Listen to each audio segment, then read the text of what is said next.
Hello everyone, welcome to the channel for Everything Arsenal and welcome to another fancam. This time round I have Wahome from Yanks of the Cup with me. Look at him smiling, very happy, positive. They couldn't have predicted a 3-0 third win for them at the Emirates Stadium, so they really didn't expect a 3-0. So how are you?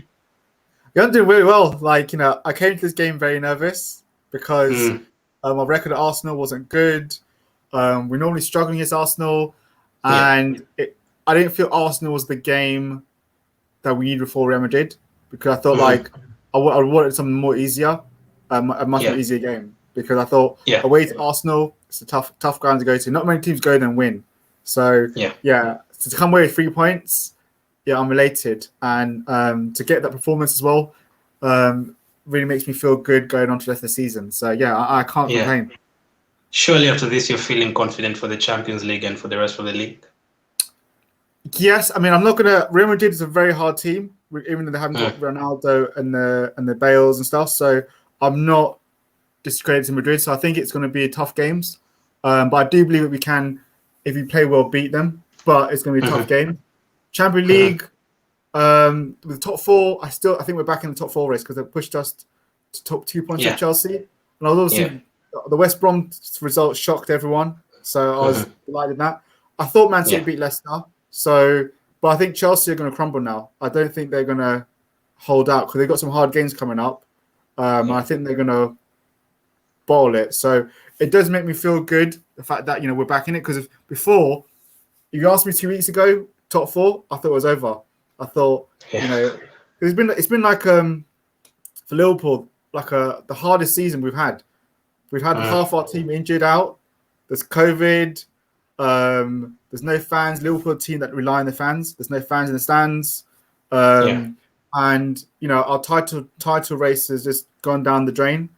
So it's been like really hard season. So to finish now with ending a high, we were to get top four and potentially win the Champions League would be a great season.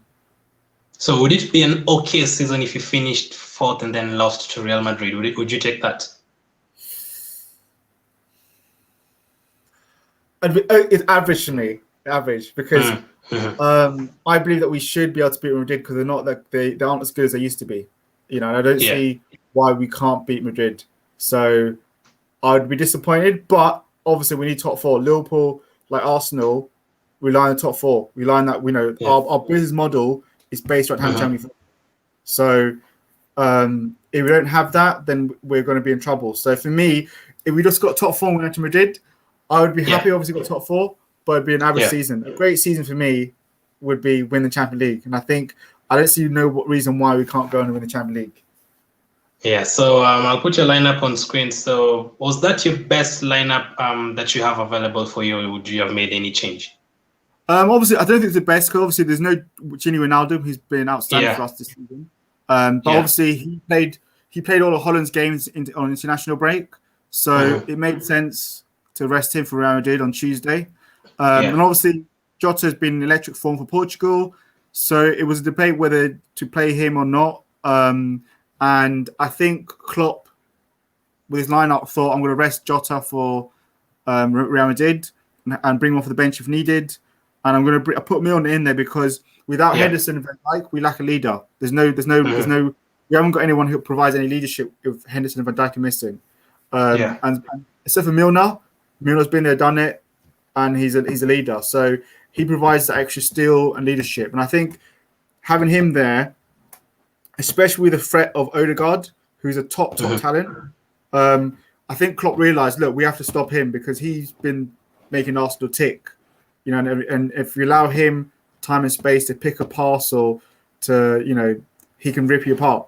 So I think you put Milner in there as well to kind of like also protect our defense because we were playing Kabak and Phillips, who although they kept 2 clean sheets back to back, it's still a very new partnership and it's not an ideal partnership. Obviously, we'd love a Van Dijk or a Gomez or a Matip there, but to give them that extra protection is key. And I think for us as well, the biggest thing that it actually transformed Liverpool season is put Fabinho back in midfield.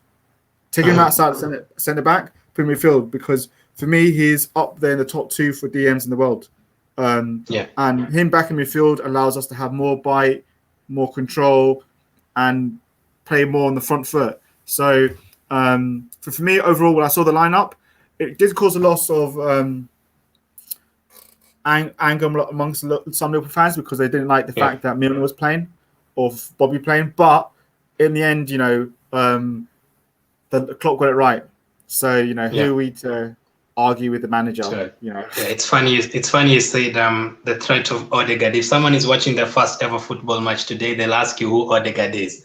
They'll be like, was there a guy called Odegaard on that pitch? Like, they wouldn't know what you're talking about. So you have a lot of midfielders. You have Keita, you have Chamberlain, you have Milner, you have Henderson, Fabinho, so many midfielders, Thiago. So which three are your best personally? Which three do you think suits you best? My best personally would be Fabinho, Hendo, and Thiago. So Henderson either side of Fabinho? Yeah, and then Thiago as on the left, and on a bit further forward on the left. Yeah. And we saw a bit of that when we played Chelsea at the beginning of the season, and Thiago came off for 45 minutes, and he just looked completely world class. Because I think we've not been able to have that midfield at all this season, really, because of injuries. And even Thiago, a lot of times he's had to play as a 6 because of injuries, because having to play Fabinho at centre back, and he's not looked as good. And Thiago's not a 6. He's always played with another attacking player. He plays in a 2 with Goretzka or Kimmich at Bayern, and it was a completely different formation. So obviously now with Fabinho there, it's allowed Thiago to play with more freedom and not have to worry about defending as much, and actually be able to play his normal game. And to get them to Fabinho, Thiago together have looked world class together. They've given us a solid foundation, and then obviously with Gini, he's also been top class. So ideally, it would be Hendo, Fabinho, Thiago. But if they're not there, then the next best one for us is Fabinho, Thiago, Gini, who are integral to us. So who would be in the front 3? Salah, Mane, and Jota? Yeah, Salah, Mane, Jota. Because look, I love Bobby. I've been Bobby's biggest fan for years, since he's joined Liverpool. But Bobby Firmino, he's not scoring goals anymore, and his best position now is a 10. Like when he goes back to when he was back at the Hoff for 9 days, he plays as a 10. His best position now is a 10. He's no longer because he used to be our system.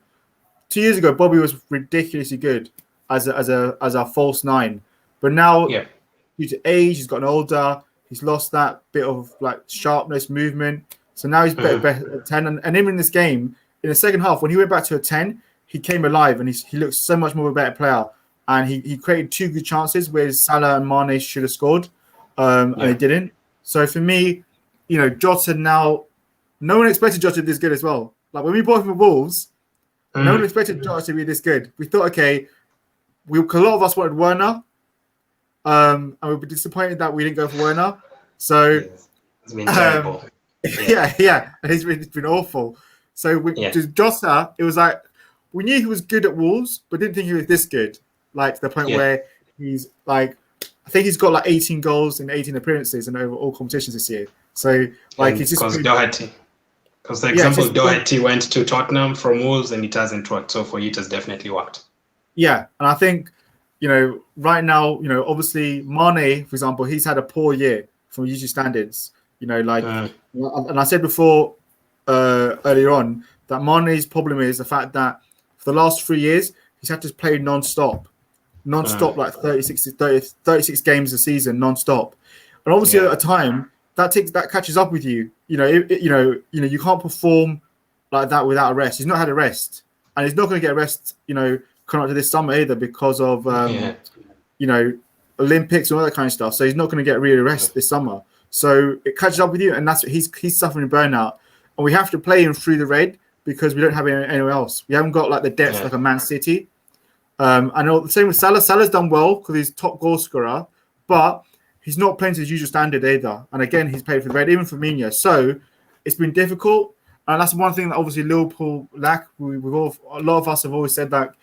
It's been great. It's great having Jota there, but we need another forward, and that's one thing we're looking for this summer to give each other that proper depth. Because afterwards, when you go from the front 4, we drop down to Origi, and he's just not good enough. And Shaqiri, and the standards just got big time and not good enough. So Xhaka is another midfielder I forgot. Yeah. So it's just not really good enough, and because of that, that's why we suffer. So realistically for me, ideally going forward, I'd want to see Bobby as a 10 if he does play. Otherwise, Jota, Salah, Mane. We look so much a better team when Jota's playing because the combination plays there, everything. Yeah. It's funny you said Olympics, like man is a 100-meter runner, but I get what you mean, like the football part of the Olympics, but it's going to be interesting again. Should have been done last year, but it's going to be this year later. So last question, Saka and Smith Rowe, do you think we would have done better, provided more threat if we had Saka and Smith Rowe? Yeah, I think of course. I think with Arsenal, just like Liverpool, you suffer with injuries, and when you're missing key players, it hurts. Now Saka's been, when he was contract terms up in the air, I was hoping Liverpool went for him because I thought Saka would be perfect in a Liverpool side. And obviously, I think he's been Arsenal's one of Arsenal's best players. I remember when you beat Chelsea earlier on, Saka put in a world-class performance and just absolutely destroyed them. So I think you missing him is a massive blow. And also Smith Rowe, I've been really impressed by him. I think I didn't know much about him until I saw him playing this in this year, and he's looked like a really good player. So I think obviously, when you have him, Saka, and Odegaard, also play the best football. So obviously you missing him, blow. And obviously for Arsenal, it hurts you obviously missing these key players. So you have to adapt. And obviously I think what I felt in terms of going to this game, I thought both teams in terms of lineups went a bit more, rather than being offensive, they were a bit more defensive. Cautious, not wanting to lose. They set up to not to lose rather than going out to win the game properly.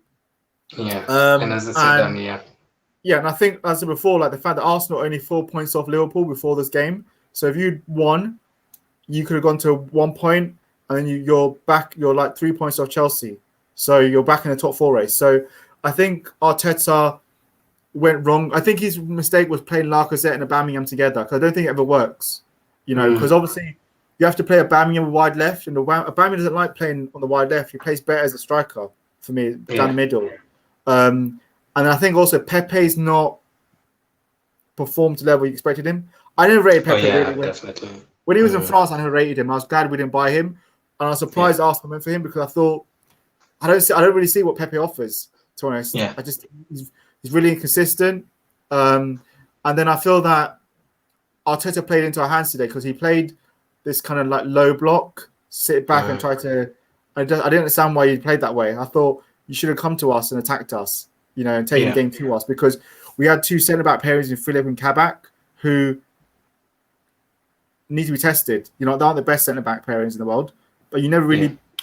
I saw the stat at the end of the game that I think Lacazette had 0 shots and created 0 chances.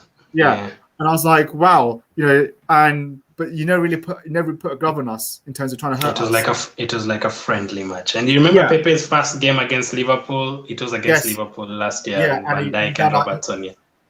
His first player to dribble past him, or blah blah blah. So tough loss.